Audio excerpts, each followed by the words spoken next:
Hey there, John Morris here, johnmorrisonline.com. Welcome back to another episode of the John Morris Show. So this one, a little bit of a rant today, but I did want to address. So I did this video the other day, or this podcast episode the other day about how to make an extra $1,000 per month, and there's been a bit of a lively discussion in the comments over on the page where I posted that, and I wanted to address one of the comments. Got a little bit of pushback on it, and I'm 100% open to any sort of criticism and people having different opinions and so forth, but at the same time that doesn't mean I'm always going to agree. And in this particular case I actually happen to disagree quite a bit.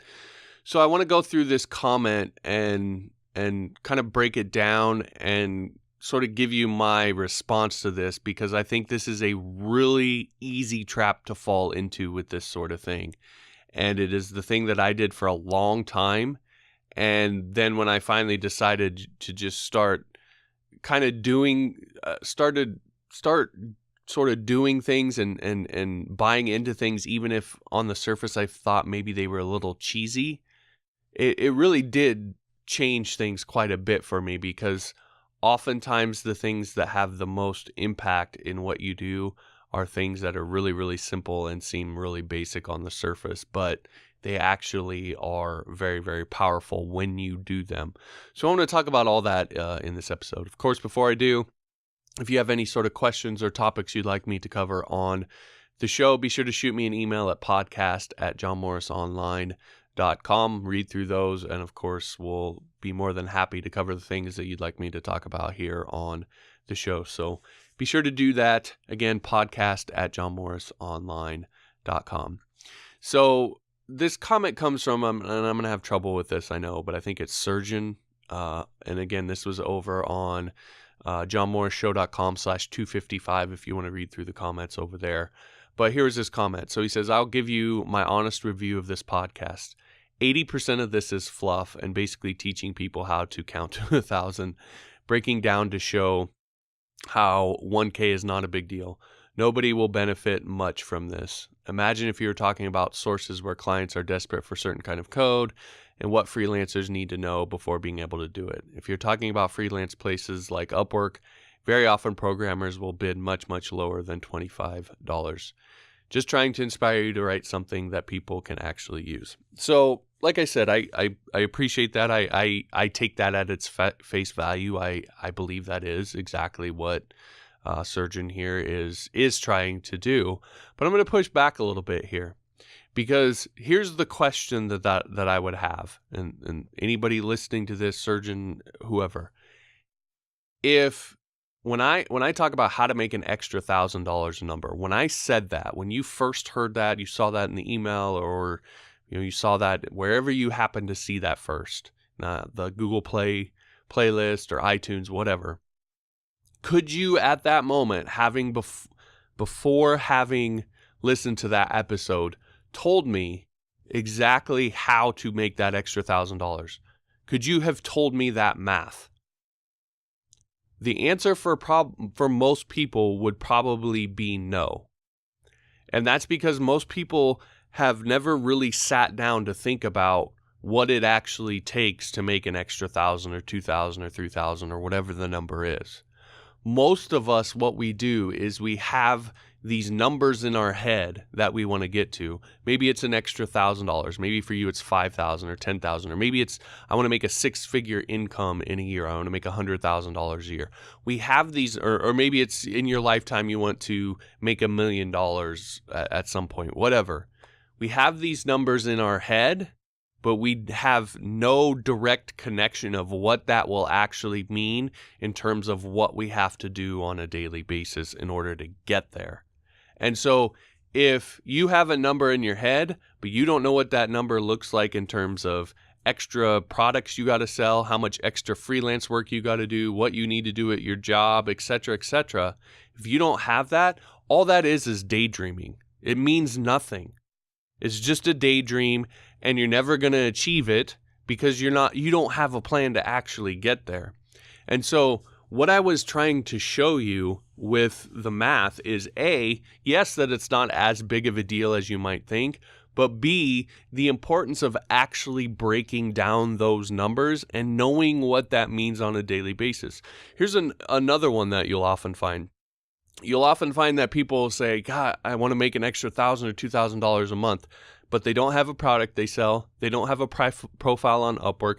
They don't have a website where they sell their services, and they're not planning to do it by getting a raise at their job or anything like that. So there's literally nothing. There's no way that they can make that extra money, but they still have it out there as this is something that I want to do. So again, it's easy to look at it and say, oh yeah, it's just simple math. You're just teaching people to count to 1,000, et cetera, et cetera, et cetera. But that it's a lot more than that. It's about having an actual plan and knowing what those numbers are. And the math is simple, but most people just don't do it.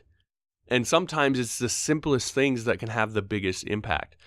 And that's sort of what I wanted to point out in this podcast is I had heard all of this before too. I had sort of kind of rolled my eyes and made the same comment as Surgeon of, okay, yeah, and never actually done it. When I finally reached a point where I'm like, okay, I'm just going to do this, even though I think it's cheesy, when I actually did the math and sat down, I was like, okay, wait a second. I only need to do an extra 20, because I was charging $50 an hour at the time. I only need to do an extra 20 hours of work, of freelance work in a week to make an extra, or in a month to make an extra $1,000. For me at that time, that was really easy. I could have done that. It was something I could have done immediately. And so it just sort of started to click into my head. And then what became the bigger thing for me, and probably the point I wanted to more get to in that podcast episode, is $1,000 is one thing, but when you look at it's really when you start to get into the bigger numbers. A lot of people in our niche, I would say, would be sort of focused on the number of 100,000, of having a 6-figure income. That's sort of I would say a big benchmark within our community. Well, if you look at $100,000 in a year and you just have that number out there and you have no connection to what that actually means, that can seem like, oh my gosh, I'm going to have a bunch of clients. I'm going to have to charge them a ton of money. I'm going to have to work a bunch of hours. Like, that's going to take a lot. But when you actually break down the numbers, as I did in that episode, you realize, okay, charging $50 an hour. And I know, well, I'm going to get into the charging thing here in a second, but I'm just saying where I live, where I'm at, $50 an hour is nothing for a web developer. So it's not a big number. So I know there's other people that are like, well, but here, where I'm at, what I do, that's nothing. So $50 an hour is very little to charge for what I do. And then it was 40 hours a week. And so that was a regular sort of work day like that. And to do that, I needed 4 clients that were doing 10 hours a week at least. Now that's where it gets a little tricky, is finding 4 clients who want 10 hours a week on a consistent basis. That could be a little bit tricky, but maybe it's 8 clients that are doing 5, or it's 6 that are doing 7, or whatever it is. At the end of the day, you just need to clock 40 working hours in a week. Again, that's not super difficult to do. That's not like way over the top. And again, for me at the time, when I was still really heavily on what was Elance at the time back then, when I was I had several clients that were already in that range. They were about 5 to 10 hours a week, and about $50 an hour I was charging. All I needed to realize was that I needed to focus on hitting my 40 hours each week, and I needed to add a few more clients to be able for me to do that. But I had now a more direct plan for doing it. So again, it's just it's easy to brush off. Things that are simple are easy to brush off and be like, oh, that's not that useful, that's not that helpful. But when you actually break it down and do it, and then it gives you something that you can focus on a daily or weekly or monthly basis, numbers for you to hit, that's really where the value comes in. Because now I know I need to hit my 8 hours in a day. I need to hit my 40 hours in a week. I need to hit my 160 roughly plus hours in a month. If I do that, the $100,000 takes care of itself. I don't even need to think about the result. And this is why you hear top athletes and coaches and so forth talk about focusing on the process, talk about focusing on the day-to-day. If we take care of the day-to-day, if we take care of the process, then the result will take care of itself. That's quite literally what we're doing here. So I just want to caution you to not just this, but anything that when you look at it on the surface seems simple, to just brush it off and ignore it and think, oh, that's whatever. It's not that big of a deal. Those are some of the things that can be the most powerful for you.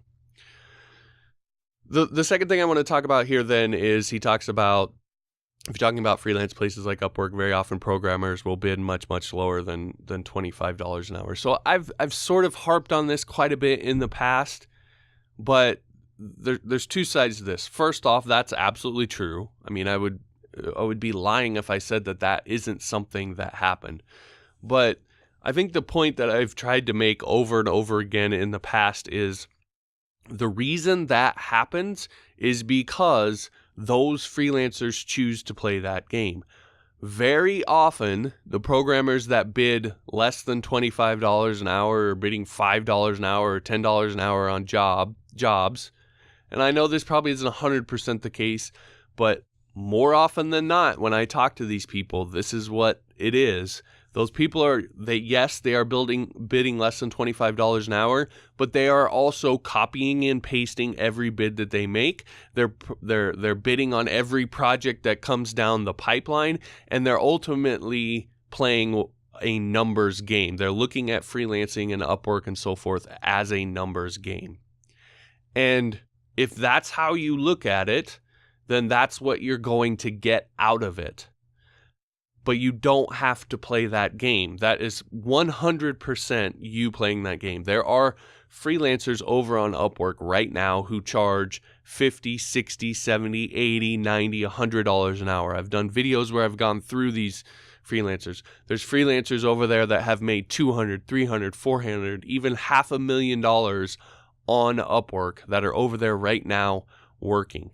It's all over there. Whatever you want to get out of Upwork is there for you to get. There's clients that have spent $0, have 0 hires, and there's clients who have spent hundreds of thousands of dollars, have hired dozens, in some cases even hundreds of developers off of Upwork over there. So whatever you want to find is over there for you to find. It's a matter of choosing to play the game that you want to play. If you want to play a value game, a quality game, then that's the game that you have to play. Not bid on every project that you come across, not copy and paste your proposals and your bids over there for clients, not try and charge low in order to get the job, but actually do some work to sell yourself and tell clients why you are worth the 25 or the 50 or whatever it is per hour.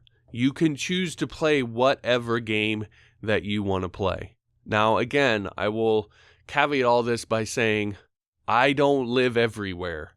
I live where I live. I don't live in all these different places in all these different countries. So I don't know. I don't understand all of that. But I know human beings. I know human psychology. And whether the number for you being where you're from is $25 an hour, it's $50 an hour, it's $10 an hour, whatever a premium price is for where you happen to live, the way to get clients to pay you that premium price is by not playing a numbers game. So it's the same regardless of what the number happens to be. So again, choose which game you want to play. And if you want to play the value game, I mean, I've got tons of podcast episodes, tons of YouTube videos, tons of articles I've written out there go research and look through that stuff. And again, don't be too quick to look at something and be like, oh, I've heard this before. Oh, that's too simple, etc. I believe that the things, I truly believe this, the things that have the most effect in my life have often been the things that when I initially came across them sounded the simplest. But the value in it, what's hard about it is actually doing it on a consistent basis, not how good sounding the idea is or whatever.